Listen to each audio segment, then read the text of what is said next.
Guys नमस्कार, कैसे हैं आप सब। आई होप आप सब ठीक होंगे। सबसे पहले आप सबका बहुत बहुत शुक्रिया, आपने जो लास्ट वीडियो में मुझे इतनी दुआएं दी बेसिकली मेरे नेक के पेन के लिए। अल्हम्दुलिल्लाह अभी काफ़ी बेटर है और वीडियो भी जो है रिजा की बर्थडे वाला वो ट्रेंड हो रहा है, उसके लिए बहुत बहुत शुक्रिया। आप सबने हमें इतना प्यार दिया हमारी वीडियो को, हम सबसे आप इतना प्यार करते हैं। और आज का जो वीडियो है ना मेरे लिए बहुत स्पेशल है। कभी कभी क्या होता है ना कि आप कुछ सोच के कुछ और जाते हो, लेकिन वीडियो में कुछ ऐसी चीजें हो जाती हैं कि आप कभी एक्सपेक्ट नहीं करते। स्पेशली आज की वीडियो में मैंने वो एक्सपेक्ट नहीं किया था। मैं गया था पापा का हेयर कट करने, लेकिन वहां पे हुआ क्या वो मैं आपसे बोलूंगा नहीं, आप खुद देख लीजिए।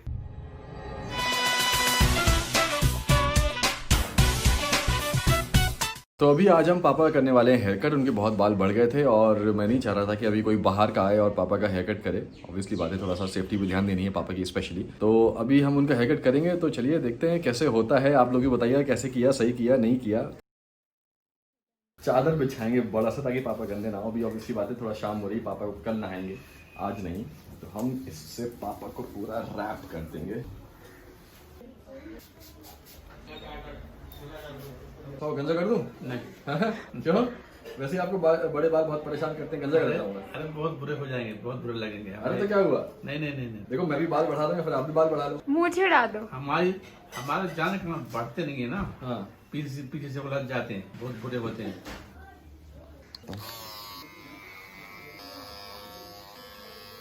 लग तो नहीं रहा ना? पापा साइड से पूरे कम कर दिए। सफेद सफेद दिखेंगे वो बहुत नहीं, बुरे। पूरा ही उड़ा दिया। अच्छा। सर दिख रहा है आपका। अरे आपको तो करवाना था ना ऐसा डिजाइन। नहीं, हमको नहीं कराना है। अब कर दिया तो मजबूरी है, अब क्या करें। बराबर है ना? राइट से तेरे कट करेंगे जब तुम्हारे भी ऐसे ही लगे। देखो तो कितने अच्छे काट रहा है। अल्लाह, पापा के लिए चल गया। 6 महीने पापा फुर्सत अब। 6 महीने फुर्सत पापा। बार बार कहते हैं ना कट करो कट करो। तुम कहाँ सीखे सामने? ट्रिमर ही तो है, कहीं भी चला दो।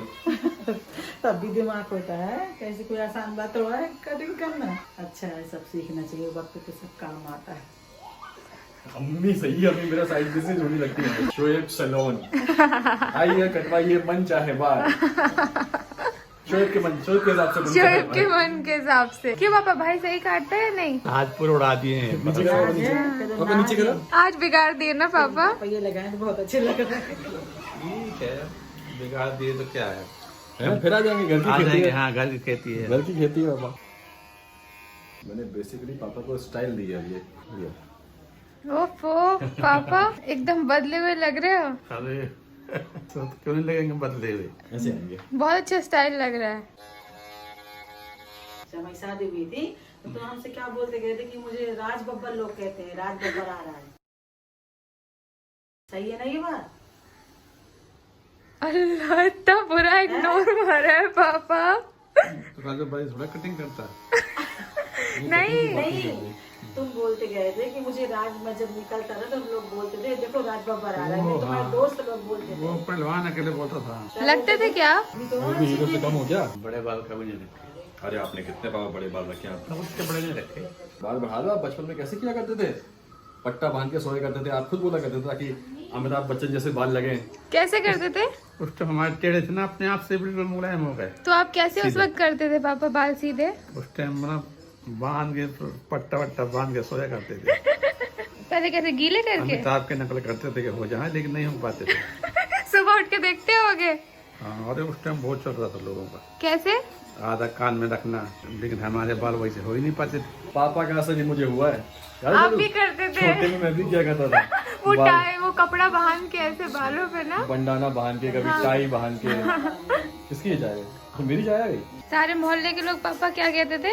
ये मोहल्ले में तो खैर कहते थे जा रहा है, हीरो जा रहा है। हाँ हाँ, और जो जिसने कहा था ना बानों ने, हाँ बैंक के बाबू, तो बैंक में ही बाबू बन के निकले।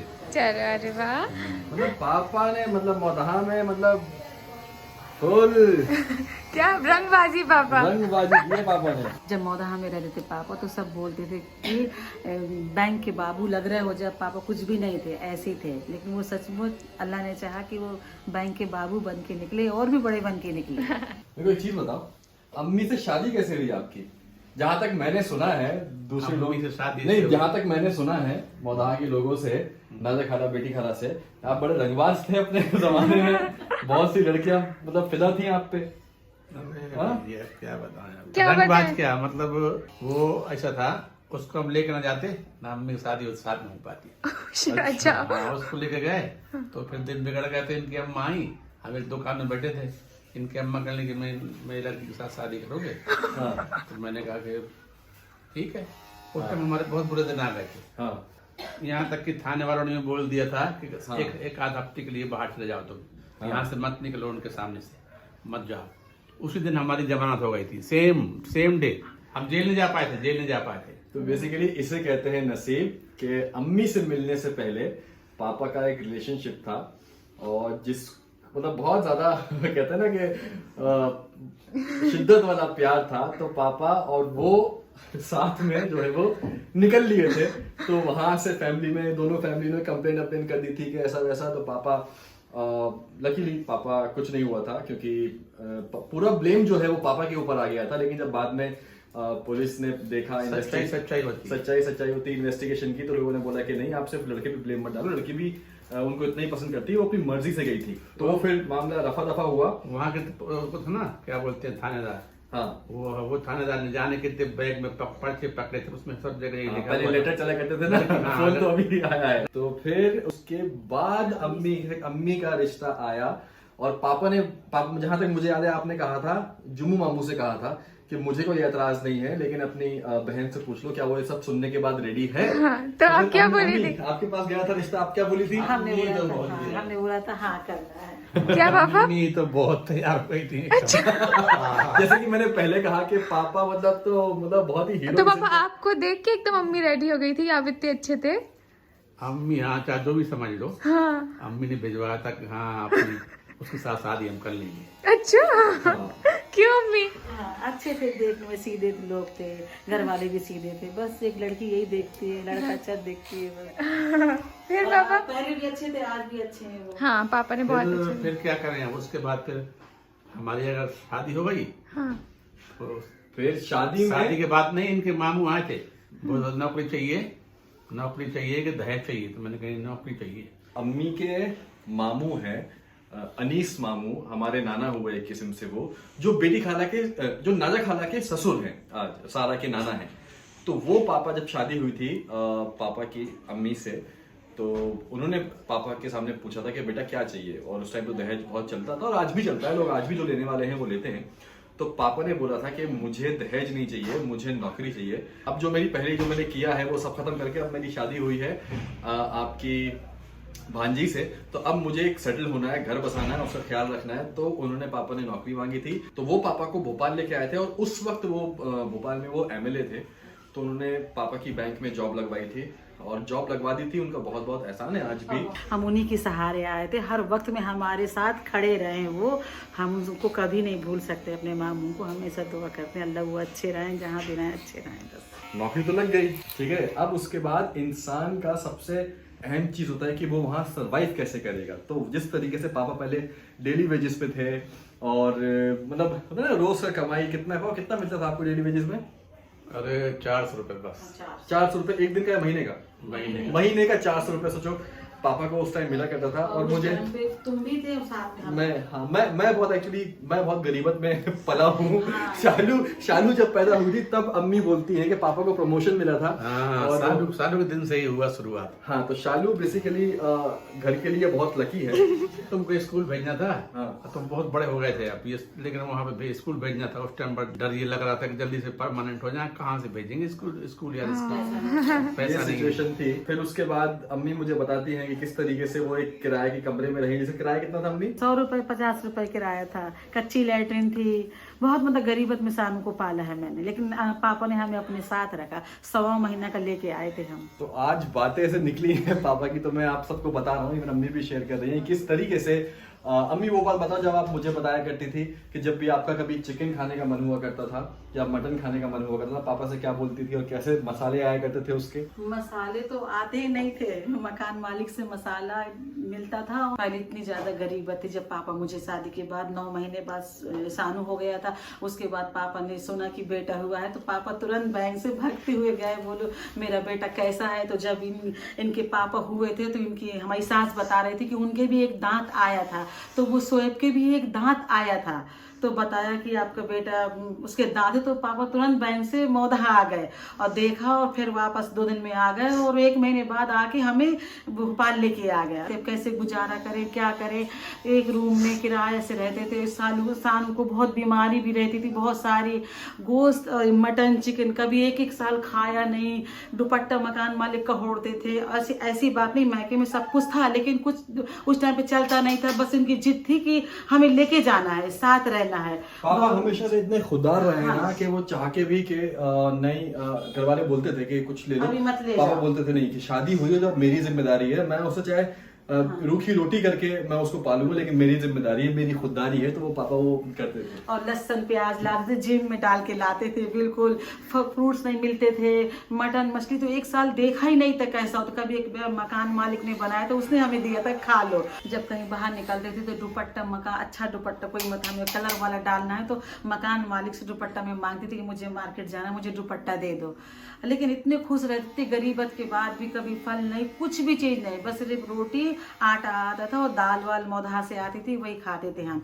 लेकिन कभी हमारा साथ नहीं छोड़ा, एक साथ रहे, वैसी मोहब्बत रही। किसी को नहीं मालूम पड़ पाया कि हम इतने गरीब हैं। समझते थे कि बैंक में हैं तो बहुत इनके पैसा होगा, बैंक वाले हैं ये। मैं इसलिए आपको हमेशा बोलता हूँ कि इंसान अपने बिहेवियर से, अपने नेचर से किसी को जाहिर कर सकता है कि पापा लोग बहुत गरीबत में जिए हैं लेकिन हमेशा इतने खुश रहे हैं उसमें भी ना कि कभी किसी को एहसास नहीं होने दिया कि हम मुश्किल में हैं, हम परेशानी में हैं, हमारे पास पैसा नहीं खाने को। आज तो कभी उन्होंने एहसास नहीं होने दिया, जिस भी हाल में रहे उसी हाल में मुस्कुराते हुए खुश हुए रहे। इसलिए एक वक्त ऐसा आया था कि मैं हमारे से रोड में रूम था तो वहाँ पे अमरूद बिकने आए थे, तो वो 2 रुपए किलो बेच रहा था, तो मेरे पास 50 पैसे रखे थे। मैं भग के ठेले में गई और मैं पाव भर अमरूद लेके आधा किलो आ गई। मुझे इतना अच्छा लगा कि आज मैंने मतलब कुछ खरीदा। फिर मैं वो दिन भर रखे रही थी, शाम को इनको खिलाया कि आज मैंने 50 पैसे की अमरूद खरीदी है। इतनी मतलब गरीबत थी लेकिन हंस के निकले, हंस के आए, इतना सब्र किया। आज मुझे मिल रहा है, जो मैं आज हूँ, आप लोग देखते हो अम्मी को, ये सब मेरी सब्र का अल्लाह ने मुझे उसका सिला दिया है। बस प्यार इनका बहुत रहा है, कभी नहीं छोड़ा मुझे अकेले। हम सब बोलते हैं ना कि अम्मी को सूट बहुत पसंद है, तो अम्मी ने अपने टाइम पे इतना सब्र किया है ना। अम्मी सिर्फ दूसरों को देखा करती थी, अच्छा आज वो ऑब्वियसली बात है जो आसपास हमारे मकान मालिक जो हुआ करते थे उन सबके साथ। तो जब पापा के दिन थोड़े से अच्छे हुए, पापा प्रमोट हुए, पापा को मंथली बेसिस पे थोड़ा सा एक अमाउंट आने लगा, तो पापा ने जो अम्मी को फिर सूट दिलाना शुरू किए है ना कि लो तुमने तब सब्र किया, आज मेरी हैसियत है, लो चलो। फिर जब से अम्मी, हम पहली बार बम्बई आए थे, सानू पलकों में था शोएब, तो हमें बुलाया था 1 हफ्ते के लिए कि अम्मी आके घूम जाओ। तो हम लोग आए थे तो हमें बिग मैक्सिस मॉल लेके गया था सानू, या बिग बाजार कहीं ऐसा था, तो लेके गया था। वहाँ हम खड़े थे तो एक ऐसी ज्वेलरी की बिक रहे थे, वो हार बुंदे जहाँ मिलते हैं, वहाँ हम खड़े हो गए। तो शोएब ने मेरे गले में हाथ डाला, बोले चलो अम्मी अभी पैसा नहीं, एक टाइम ऐसा आएगा मैं आपको सब दिलाऊंगा। तो देखो वक्त वो आया, अल्लाह ने चाहा। तो बस ऐसे हम खुशी खुशी सब्र करके चले जाते थे। और जो हम महीने में भोपाल में जोड़ते थे 1000, 2000, 300 रुपए में, वो सानू को दबा के चली जाती थी किलो अपने खर्चे के लिए। ऑब्वियसली बात है शुरू में इतना पैसे नहीं मिला करते थे। जब नए नए यहाँ पे आए थे तो इतना होता था कि मुंबई में रहने के, मैं आपको एक छोटा सा इंसिडेंट पहले भी बता चुका हूँ, मैं बता रहा हूँ कि लाइफ में पापा ने मुझे कभी पॉकेट में रखने के लिए 1 रुपया नहीं दिया है। उस टाइम बड़ा गुस्सा आया करता था मुझे, लेकिन आज मुझे जाके फील होता है कि बहुत अच्छा किया है। पापा ने हर ख्वाहिश पूरी की है। पापा को जो भी चाहिए तुम्हें मुझसे बोलो, मैं तुम्हें लाके दूंगा, लेकिन तुम्हें पॉकेट मनी रखने के लिए मैं 1 रुपया नहीं दूंगा। तो जब मैं मुंबई आया था और पापा मुझे छोड़ के गए थे, पापा मुझे 5000 रुपये देके गए थे कि बेटा ये, क्योंकि मुझे टाइम लगने वाला था यहाँ पे, 1 आध हफ्ता मैं रुकने वाला था। पापा ऑब्वियसली बात है नहीं रुक सकते थे क्योंकि जॉब था उनका, छोड़ के गए थे। तो मैं इतना खुश था वो 5000 रुपये अपने हाथ में देखे कि अरे यार आज तो मतलब मैं तो राजा हूँ, मुझसे बड़ा कोई राजा नहीं है यहाँ पे। तो उस वक्त मैंने पहली बार अपने हाथ से पहली बार मैंने वॉलेट खरीदा था कि उसमें पैसे रखूंगा। और जब यहाँ मुंबई में आप रहते हो लोकल ट्रेन में, ऑब्वियसली बात है मैं ट्रैवल नहीं कर पाता था और ना ही अब भी कर पाता हूँ क्योंकि बहुत भीड़ होती है। आपको नहीं पता आप कहाँ निकल जाओ, क्या हो जाओ, रिस्की होता है। मेरे लिए करने वाले बहुत करते हैं, हेड्स ऑफ है उनके लिए जो करते हैं, बट मुझसे नहीं हो पाता। तो मैं ऑटो से ट्रेवल किया करता हूँ। यहाँ पे ट्रेवलिंग में इतना खर्च होता है ना कि आप यकीन नहीं मारेंगे। 5,000 रुपए मेरे शायद 5 दिन में या 6 दिन में, 1 हफ्ते में खत्म हो गए थे। और मैंने कहा था पापा पैसे खत्म हो गए। पापा बोलते 5,000 रुपए अभी दे के आया था मैं। मैंने कहा पापा यहाँ पे एक बार अंधेरी जाओ आपका 500-600 रुपए लग जाता है, फिर वापस आने में 300-400 रुपए लग जाता है, क्या कैसे होगा। तो वो शुरू से ख्वाहिश हर चीज पूरी की है। तो वही मैं बता रहा था कि जब अम्मी आई थी यहाँ पे तो मैंने अम्मी से बोला था कि अम्मी अभी ऐसी सिचुएशन नहीं है, अभी ये नहीं हो पाएगा, लेकिन इंशाल्लाह वक्त आएगा। और आज अल्लाह के करम से वक्त है कि अम्मी जिस चीज पे हाथ रख दें अम्मी को वो मिल जाएगा, किसी को भी वो मिल जाएगा। और एक बात और बोलूं, कट गए बाल पापा के? कट रहे हैं। अच्छा भी नहीं कटे? कट रहे हैं, बोलो। अच्छा बोलो। बस अब हमें ये बोलना है कि अब देखो हर किसी की जिंदगी में उतार चढ़ाव आता है, गरीबी अमीरी, हर वक्त आता है, अच्छा आता है बुरा आता है, सब्र करना चाहिए सबको। और बस अब एक बात हंसाऊं सबको, मम्मी बोल रही है कि तुमने बाल बहुत अच्छे काटे, अब बताओ तुम दुकान कहाँ खोलोगे? क्या बताओ भाई वैसे ये सही आइडिया है। अम्मी मतलब मेरा पूरा सेकंड बिजनेस, कभी चाय कभी ये सब खुलवाने पे मतलब तुली हुई है अम्मी। चलो ठीक है, हम जा रहे हैं नमाज पढ़ने, असर का वक्त हो रहा है। तो ये है एक छोटी सी हम लोग की कहानी, आप कह सकते हैं। कहानी नहीं मतलब जो हम लोग जिस दौर से गुजरे हैं। ऑब्वियसली बात है कि हर एक का एक वक्त होता है। चीजें कहते हो ना कि आपको खुद पे यकीन होना चाहिए और सब्र होना चाहिए, और ऊपर वाले पे ऑब्वियसली बात है हमेशा खुदा पे यकीन तो होना ही चाहिए, अल्लाह पे। और अगर आपकी नीयत साफ है, जैसे कि मैंने अपने लास्ट वीडियो में भी कहा था, अगर आपकी नीयत साफ है तो अल्लाह आपका साथ देता है। तो बस हम लगे रहे, अम्मी भी पापा भी, कि नहीं इंशाल्लाह होगा एक वक्त ऐसा आएगा जहाँ पे सब सारी चीजें ठीक होंगी, हम भी अच्छे से रहेंगे। और सबसे खुशी की बात मुझे लगती है कि मैं इस काबिल, मतलब मैं खुद अपने मुंह से नहीं बोलता, लेकिन हाँ इतना है कि आज मैं अपने एंड से, अपनी वजह से इन लोग की ख्वाहिशें पूरी कर पा रहा हूँ और इनको प्राउड फील करवा पा रहा हूँ। ये मेरे लिए सबसे अहम चीज़ है। बाकी तो सारी चीज़ें आती हैं जाती हैं, लाइफ में कुछ भी परमानेंट नहीं है, लेकिन ये एक ऐसी चीज़ है जो बहुत खुशी देती है कि आज मेरी वजह से ये लोग बहुत अच्छे से हैं। सारी ख्वाहिशें पूरी कोशिश करता हूँ कि मैं सारी इनकी ख्वाहिशें पूरी कर सकूँ। बस बाकी तो ये हेयर कट चल ही रहा है अभी। आग बंद करो, दूसरे ब्रश नहीं है क्या? मेकअप का खुश हो गया? तो हो गया है पापा का हेयर कट, और ये भी आ गई। हेयर कट करने बैठे थे, कहाँ कौन सी कैसी बातें निकल गई आज। क्या बातें निकली आज? मैंने क्या मिस किया?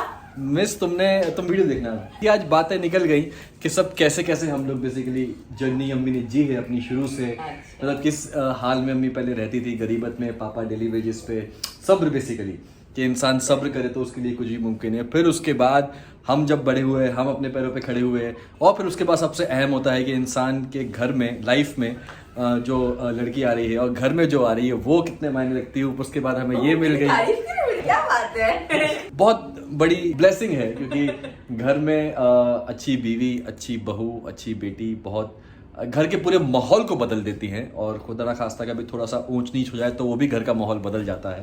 तो इस चक्कर में हम बहुत ब्लेस्ड हैं, अल्लाह का शुक्र है कि हमें ये मिली, मेरे मत्थे मड़ी है।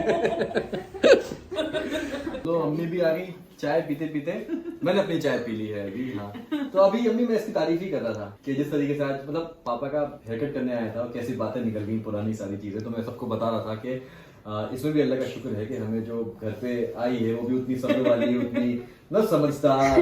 जैसे ये तो सच्चाई दुनिया जानता है कि जो जैसा करता है उसको वैसे ही मिलता है। जैसे मैं सबर वाली हूँ, हर चीज लेके चल रहा, वैसे अल्लाह पाक ने मुझे बहू भी दी है। मुझसे 2 गुना ज्यादा वो सबर वाली है, और आप लोग जानते हैं उसके बारे में, मुझे बताने की जरूरत नहीं है कि जितनी भी तारीफ कम करो लाखों में एक है, वो उसकी कोई कमी है ही नहीं है। बहुत मुझे नाज है, सच में मुझे नाज है, अपनी बहू पे नाज है। और मैं सबसे ये नहीं कि तुम लोगों से, मैं सबसे यही बोलती हूँ, अल्लाह से भी रोज बोलती हूँ, मैंने कोई अच्छा काम किया है जो मेरी जिंदगी में ये आई। मैंने भी। तो इन शॉर्ट अब ये कहने का मतलब ये है कि अगर आप अच्छे हो, आपका दिल अच्छा है, जो मैंने अपने लास्ट वीडियो में कहा था कि आप अच्छे हो, अगर आपका दिल अच्छा हो, आपकी नीयत अच्छी है, तो आपके साथ इंशाल्लाह सब कुछ अच्छा होगा। और ये सब्र करने वालों के साथ तो हमेशा अल्लाह है, खुदा है। तो सब्र करना बहुत जरूरी है जिंदगी में, नहीं अम्मी? बहुत जरूरी है। तो आज मैं इस वीडियो को यहीं एंड करता हूँ। और बस अगर आपको ये वीडियो अच्छा लगा हो, कुछ भी इसमें एक बात भी अच्छी लगी हो तो इसको लाइक कर दीजिएगा, शेयर करिएगा, कमेंट करिएगा, इंस्टाग्राम ट्विटर पे फॉलो करिएगा और अम्मी आगे बढ़ा आगे बढ़ाइएगा और खुश रहिएगा, प्यार बांटिएगा, अपना ख्याल रखिएगा, सबके लिए दुआ कीजिएगा और जो मर्जी है वो करिएगा। अल्लाह हाफिज। मंजिलें मुश्किल थी पर हम खोए नहीं, दर्द था दिल में पर हम रोए नहीं। कहते हैं ना, अगर आप उस वक्त मुस्कुरा सकते हो जब आप पूरी तरह टूट चुके हो, तो यकीन कीजिए दुनिया की कोई भी ताकत आपको नहीं तोड़ सकती। और ये साबित किया अम्मी पापा ने और उनकी प्यारी सी लव स्टोरी ने। बस अब यही दुआ है कि ये हमेशा ऐसे ही खुश रहें और कोई भी तकलीफ इनके आसपास भी ना भटके।